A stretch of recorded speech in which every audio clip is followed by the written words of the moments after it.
Good morning, West Ham fans. Now, could it be a case of 3 being the favourite number of June Lopetegui? And by 3, I mean FREE.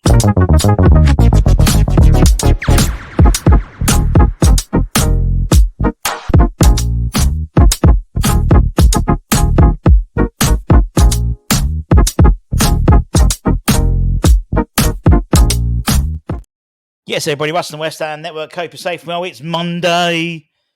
It's September now. The nights are drawing in. I saw the Christmas movies are already on bloody Sky. Oh, dear. And we've got 2 weeks off now without any football. Why? It really annoys me about the international sort of break. You know, we're just getting going, and now we've got a bunch of pointless international matches, and all momentum's been lost.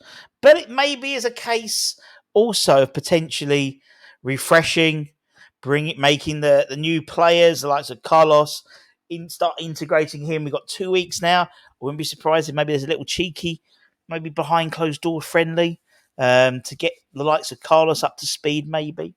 But something that was interesting that came out of the Junior Lopetegui post-match interview after the Man City game was the door being open for more signings. More signings, indeed. The transfer window, as we know, is slammed shut, but it's not for free transfers. And he alluded to that, saying the window is now closed and you can now only sign free players right now. And okay, we have to focus on the players we have in the squad. We will lose a lot of players who go with their national teams, and we're crossing their fingers that they come back healthy. But we'll keep on working and start thinking about the next challenge.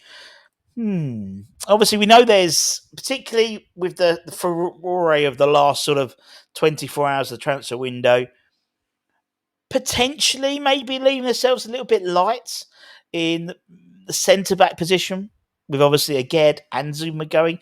Yes, we've got 3 quality centre-backs in terms of Mavropanos.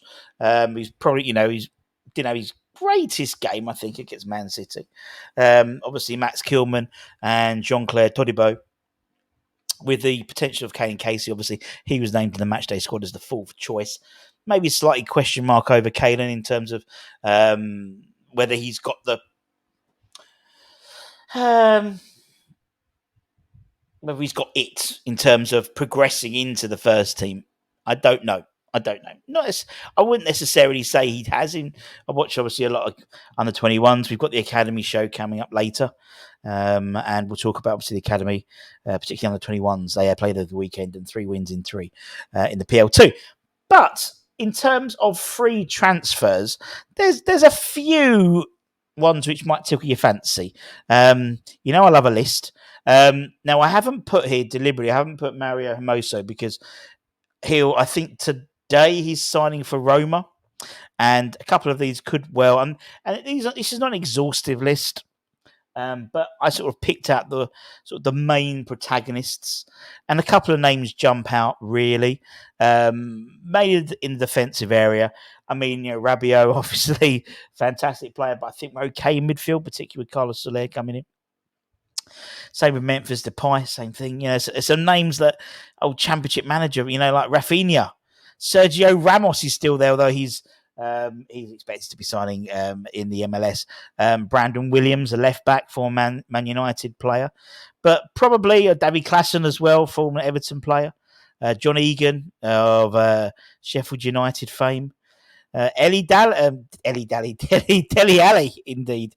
But there's 2 which sort of stand out, and 2 which we've been sort of linked to in the last 48 hours, really.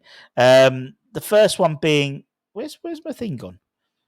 It's all moved. Where's my thing? I have my thing there. That one? No, it's disappeared. Anyway, no, I'm over there. That'll do. I'll just move across. Is Joel Matip, the 33-year-old Cameroonian defender, formerly of Liverpool, 150 Premier League appearances to his name.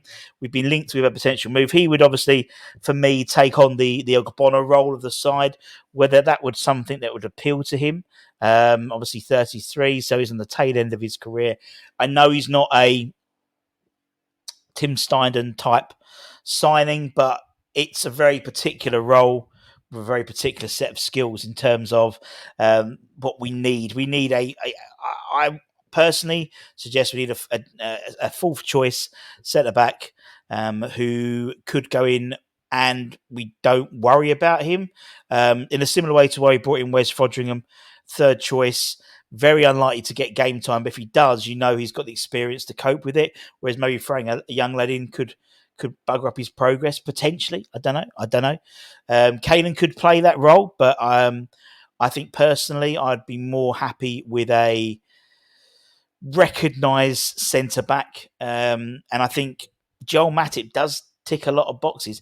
Not obviously the most glamorous signing, but obviously free transfer. We know it's not free; you have to pay a signing on fee and stuff like that. But he's well versed in the Premier League, and could slip in without a problem. Do you know what I mean? In terms of he knows the Premier League, he knows the opposition, and so coming in as a fourth choice centre back, playing that Ogbonna role could be useful. Really, another name which we've been heavily linked with is obviously Mats Hummels as well. 35-year-old German international centre back, formerly of Borussia Dortmund, over 600 league appearances to his name in his career. Fantastic career internationally as well as sort of domestically. Obviously, no experience in the Premier League. Dortmund, obviously, where Mr. Falco came from, so maybe a discussion there could be had. But I think he'll be offering, he'd want big wages. Bologna seemed to be the most likely destination for him. So I'd be surprised if we see Matt Hummels coming through the door at Rush Green. I think we're far more likely to see Joel Matip in the next 2 weeks. And the reason why in the next 2 weeks is we have to submit our 25-man squad by, I believe, it's the 10th or the 11th of September, I believe. So obviously, we're up to about 22, I think, spaces. Not 22 spaces, 22 men in the squad so far. So there are spaces to bring in. That's obviously not including the likes of Luis Guilherme, who doesn't have to be listed because he's under the age of 21, same as people like that's the one I think of. Ollie Scarles as well, for example, with somebody who wouldn't need to be. We seem to be right for homegrown as well. So it's just mainly just bulking up the squad. In terms of anyone else, I can't really see anyone else there who jumps out at me. Maybe Brandon Williams as a reserve left back, although I would suggest that, to be honest, someone like Ollie Scarles would do the job there. Sergio Aurier, no, I don't think we need another older. I mean, and there's loads of others within there. These are the ones I picked out. Anthony Martial, don't think so. I think it'll be on major wages. Ben Yedder, who we were proverbially linked with during his earlier career. Obviously, Dennis Pratt from Leicester. Andy Delors, again, another blast from the past in terms of players have been linked with. That's not João Pedro, your João Pedro you're thinking of. That's a 33-year-old Brazilian former international. Willian is still there, and Piatic as well. So there's some great names there. Gregor Koriats as well, formerly of Paris Saint-Germain and West Brom. But I think those were the only two that you'd see. Andre Gomes seems that we don't need any more centre midfields, to be honest. Memphis Depay, I don't think we need any more attacking positions in that area. So it really is just the centre backs, and I think those are the two who sort of stick out more than anything. In all honesty, can't really see anyone else he's alluded to there. But the fact was, he made a point of mentioning about free transfers. So clearly, that's what Tim's going to be looking over for the next couple of weeks until we have to obviously submit our 25-man squad. Anyway, what do you think? Is there anyone else you think could put in be that fourth choice centre off? Would you be happy with Kalen Casey if he was our fourth choice centre off as well? Particularly if you've seen a lot of them in the academy, the under 21s and whatnot. What do you think of him as a player? Personally, I think he's a good player. I don't think he's got it for the Premier League. I think he'd be a very good Championship centre half, to be honest, in a career. But he may well change. Some people surprise us when they move from the academy up into the Premier League. So we shall see. And obviously, we've got a number of players obviously out on loan as well. We will obviously the players that are out on loan haven't played in terms of the first team, but a hell of a lot of the academy players were out on loan, so we'll be doing that in the academy show a bit later on. Probably maybe instead of Hammer's headlines this week, just to jazz it up a little bit. Anyway, take care, stay safe, stay warm, stay humble, keep the faith, and come on, you bloody irons.